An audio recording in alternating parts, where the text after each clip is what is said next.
Hey everybody, welcome to the Jolly Roger. I'm Chef Brian. Today we are going to make a roasted chicken fillet. Roasted chicken fillet. Roasted chicken thigh. What I have here is some vegetables. I have a butternut squash. We're going to turn this into a puree because everything else on the dish is going to be brown. I wanted to add some color to it. We're only going to use about half of it. Next I have some potatoes. I'm going to skin these just because I'm going to reserve the rest of them for mashed potatoes later this week, but we're going to do what's called fondant potatoes, or fondant. I think it's fondant, but anyway, what we're going to do is we're going to use a ring mold and we're going to cut them out and have little rings of potato that we're going to sear on both sides, and then they're going to cook in broth. Speaking of the broth, I have homemade chicken stock that I made 2 years ago and pressure canned. Our next episode, I am actually going to show you how we do our chicken stock, and following that, we're going to show you how to pressure can it. So, stick with me, and I'm going to get everything prepared, cut up. I didn't mention the Brussels sprouts. We're going to sear these with some bacon, and once I get that, I'll bring you back in to see how we do the potatoes and cut those into the circles. And when I get the chicken out, we're going to show you how to debone, deskin. So, see you in a minute. All right, everybody, I wanted to bring you in. I wanted to show you how to do these fondant potatoes because they end up looking like scallops. They're just a very beautiful thing. So I have my peeled potatoes. I have them in water because you want to prevent them from oxidizing, and they'll start turning brown on you.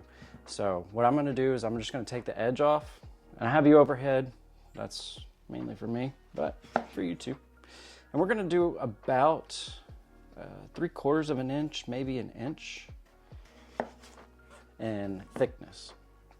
And for these to look really pretty, you're going to want to make sure you get a real flat line. You don't want it to be kind of wavy. I have a ring cutter that I'm going to use. We're just going to push down until we get our perfect little circle. And this is why I'm reserving the potatoes for later this week for mashed potatoes, because for fondant potatoes, these, I mean, you can't really do anything else with them. So I'm going to punch these out, but as you can see, these are about an inch thick and they have a flat surface. And we're going to get a good sear on these. So I'm going to finish these out, and when I get to the chicken, I'll bring you back. All right, everybody, I wanted to bring you in. I just got done with all the vegetables. What I did with the squash, I peeled the outside. I cut it into about 1-inch cubes so they cook evenly. What we're going to do is we're just going to boil those until they're fork tender. So I'm going to have those on the pot behind me on the stovetop.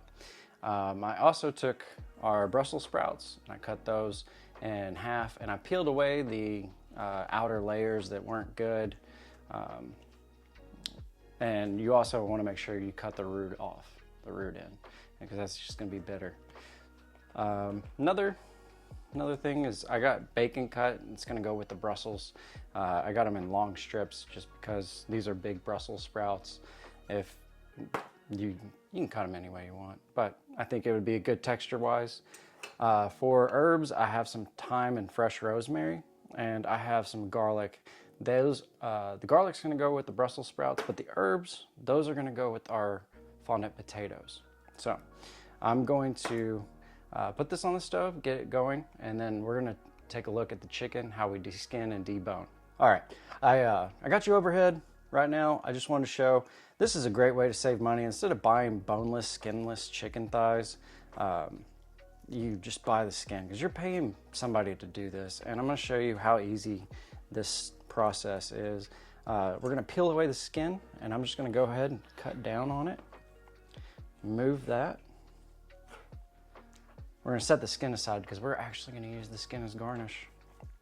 We're going to flip that over and expose the bone side. What we're going to do is go down each side of the bone and then feel our way. And I can poke my finger through, so I'm underneath the bone right there. And we're just going to take our knife and we're going to slice up, and then we're going to slice down. And there you have it. boneless, skinless chicken thigh. I'm gonna clean up a little bit of this fat.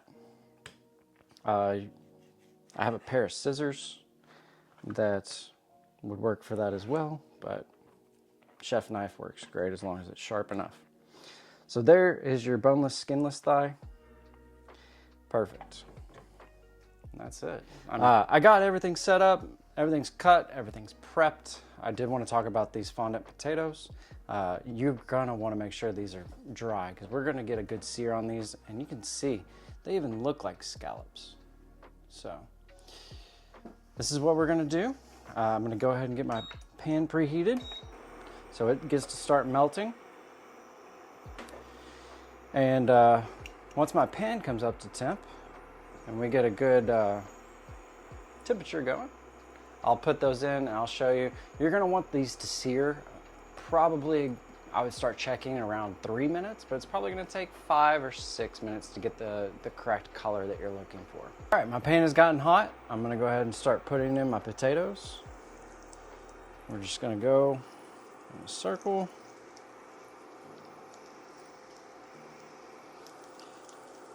Drop them in. I'm gonna go ahead and add my herbs because we want to flavor that butter and that oil with our rosemary and thyme. And then we're gonna go in with some salt. I have a brush here because I have a Teflon pan. I don't want to scratch with butter or scratch with a spoon. So we're gonna, coat with our brush. Go there. We're gonna add a generous amount of salt. Potatoes always need more salt than typical 1%. As a good friend of mine has calculated. Said 1% of salt per volume. I add some black pepper.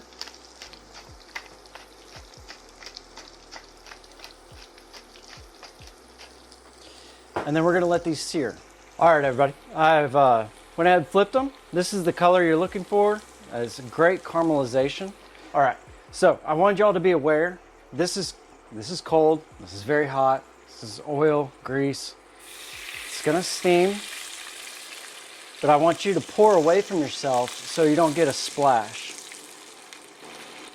And I'll put you overhead. I got it right at about halfway between the potato.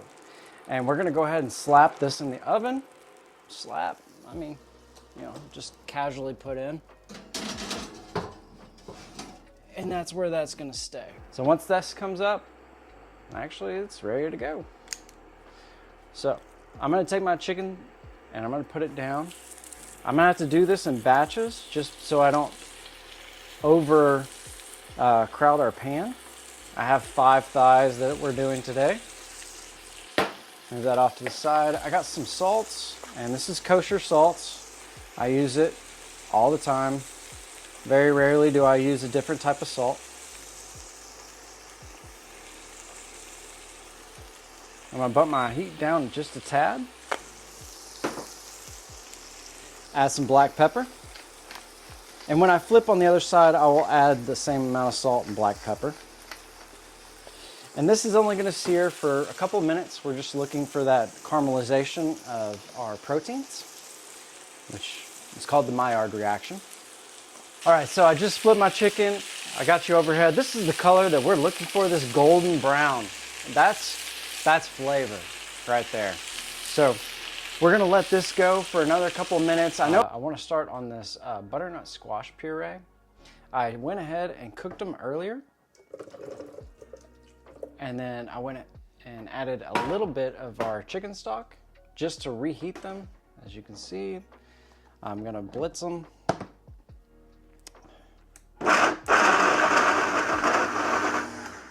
Now I'm gonna have to add more liquid. I like to use heavy cream or milk, or I'm adding some butter. I got about 2 tablespoons here. We're gonna drop those in. I'm gonna add a little bit of half and half. That's what I had on hand.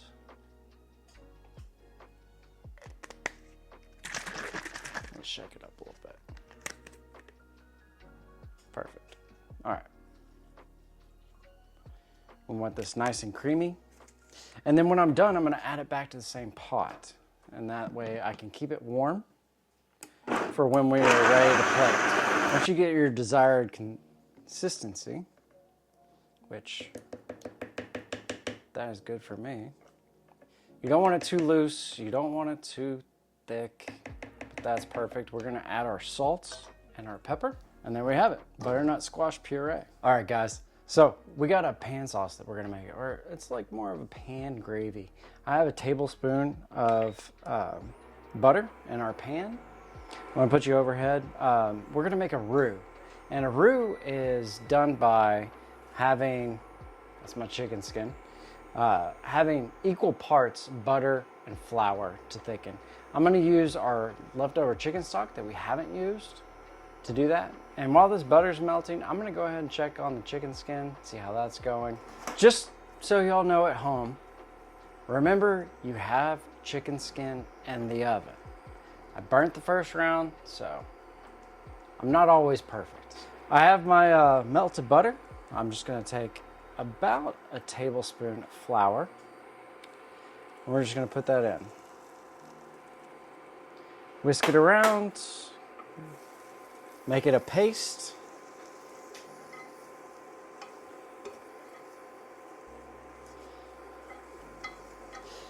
And there are different types of roux. There's a white roux, there's a blonde roux, there's a brown roux. And if you take it all the way down to what's called a chocolate roux, that is more of Louisiana style of cooking. I'm gonna add just a little bit more flour so we can thicken our sauce. We just wanna take that raw flour out, the taste. So we're cooking the flour. I'm gonna go ahead and start adding. And we're gonna do a little at a time so we don't get clumps. Sorry for the steam.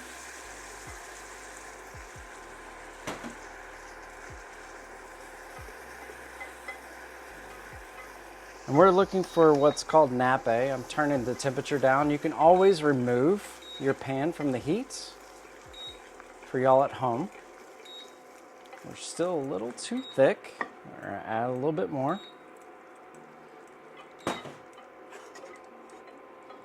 And I turned down my heat just so we're not scorching anything. And this is about the right consistency. I'm looking for like a gravy type deal.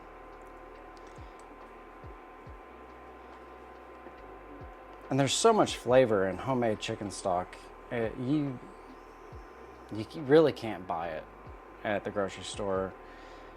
You really need it yourself. I've gotten the consistency I want. You're looking for, let me grab that spoon. I'm just looking for a good, what's called nappe. Now I'm gonna go ahead and add my salt. And we're not making a whole lot. We don't need a whole lot. We have a puree that's going with this. Our black pepper. We're gonna thoroughly mix that in as well. All right, everybody, it's time to get into our Brussels sprouts. What I have right here, I got our cut up bacon, I got some garlic, I got our Brussels, I got Cavenders. I love Cavenders. It goes with everything, trust me. I have dark soy sauce. I'm only gonna use a little bit just to add a little bit of umami flavor. Umami, that word gets thrown around. It really just means just a savory and very flavorful. And then I have a little bit of sriracha. I haven't really put a whole lot of spice into this dish. I wanted to add a little bit. And I love Asian style of cooking. My pan is preheating. I'm gonna go ahead and toss in my bacon. I'm not putting oil down. I'm gonna render the fat. That's gonna be our oil for our Brussels sprouts. So we're gonna throw that in. I rendered the bacon to my desired crispiness. I have the bacon grease. I'm gonna turn back my pan on to medium. What we're gonna do is we're gonna cook our Brussels sprouts in the bacon grease and get that flavor throughout. I'm gonna add some salt, some pepper, some Cavenders, and we're gonna saute these till they get a very nice caramelized face. I'm gonna go ahead and flip them, and then I'm gonna add some water to steam the stalks. We're gonna treat this very similar to our bok choy. I'm gonna season the outside.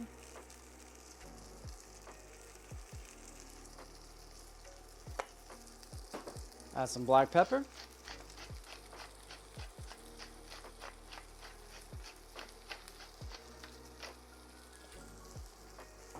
I'm gonna add a touch more oil because it pretty much soaked up all that bacon grease.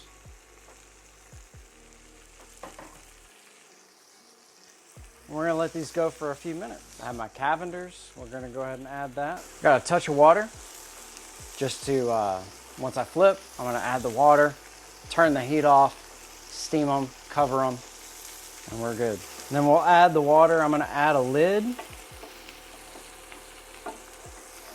and we're gonna steam the rest of it. This is where I'm gonna go ahead and add my soy sauce. I think I changed my mind. I'm not gonna add any sriracha. I was going to, and you know how that is. I changed my mind. So, a little bit of water. I'm gonna cut the heat and let those steep. All right, guys, everything's done. We got our chicken skin, we got our chicken cooked, our Brussels sprouts, our fondant potatoes, our butternut squash puree. It's time to plate. So I'm gonna put you overhead just to give you a view of what I see when I go to plate a dish. Better be. All right, everything's complete. We've plated. The overhead camera, we ran out of memory on a cell phone card. Sorry. But I took some good pictures. We're gonna go ahead and taste, see how everything is.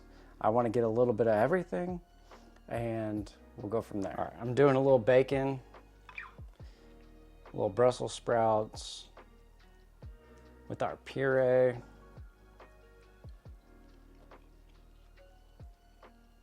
I love the puree. Mm-hmm. Puree is freaking awesome. All right, taste the chicken.